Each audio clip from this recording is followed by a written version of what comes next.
everyone, welcome back to Melbourne Vibe. I hope you're all doing fantastically well today. Now, we asked you guys on Instagram which video you wanted to see today, and it was a cost of living video, and it was actually 50-50 between Perth and Canberra. We decided we'd upload Canberra today and we'll upload Perth next week. A few fun facts about Canberra. It has a special place in my heart because it's actually my birth city, so I'm really excited to do this video for you guys. And it's also Australia's capital, and it was also originally supposed to be called this.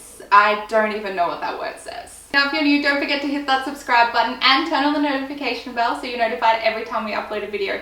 Also, don't forget to follow us on our social media. We're always on there checking comments from you guys and replying as best as we possibly can. And just to let you all know that we have started a Facebook group, and it is a closed group. It's called Melbourne Vibe Study in Australia. So please go over and join the group. You can talk to each other there, make friends, organize meetups. Myself and the rest of the team, we're going to be on there replying to comments and interacting with everyone as well. So please go and join the group, and it will be a great way to get to know everyone personally. Now, just like our other cost of living videos, we are going to divide this video into 3 parts. That is accommodation, food, and transport.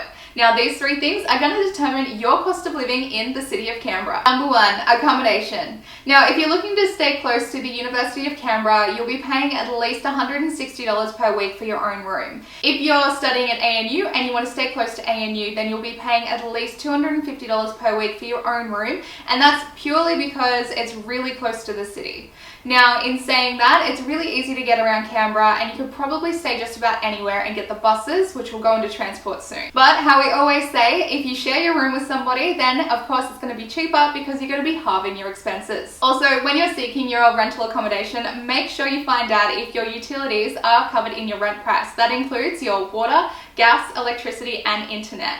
If they're not included, you'll need to set aside at least $130 per month just to cover these expenses. Now, when you're looking for your accommodation, check out unigardens.com.au, realestate.com.au, gumtree.com.au, and flatmates.com.au. These are the best websites to find the best accommodation. Number 2, food. Now, as we've said so many times before, that when you're eating out in Australia, it's going to cost you around $20 per meal per person.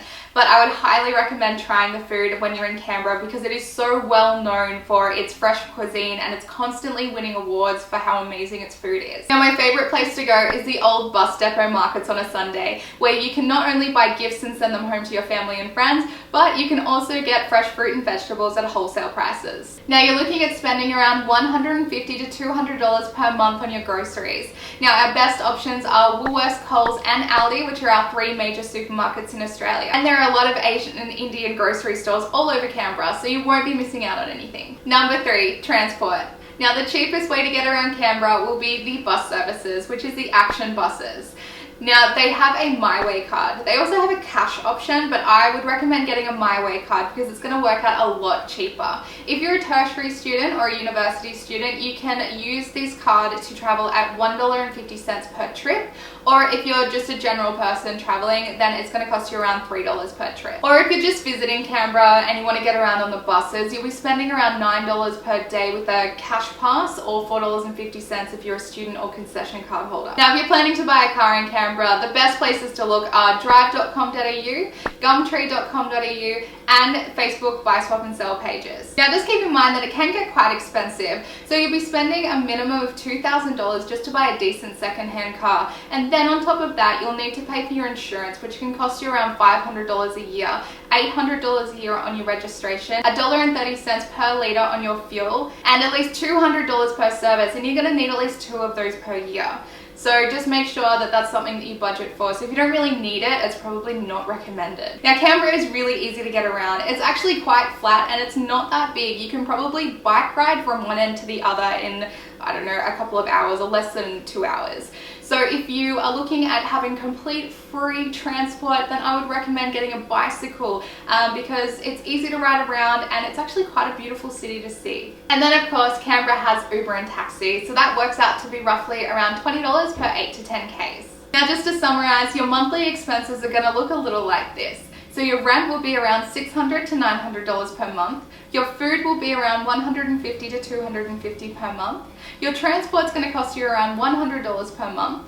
Your mobile cost is going to be around $40 per month, and I'd recommend keeping at least $100 a month spare for entertainment because you want to go out and enjoy the nightlife and the Australian life. So you will be able to live a very comfortable life in Australia for less than $1,000 per month. I hope you loved this video. If you did, give it a big thumbs up and don't forget to share it on all your social medias with your family and friends. Don't forget to subscribe if you haven't already, and welcome to Melbourne Vibe.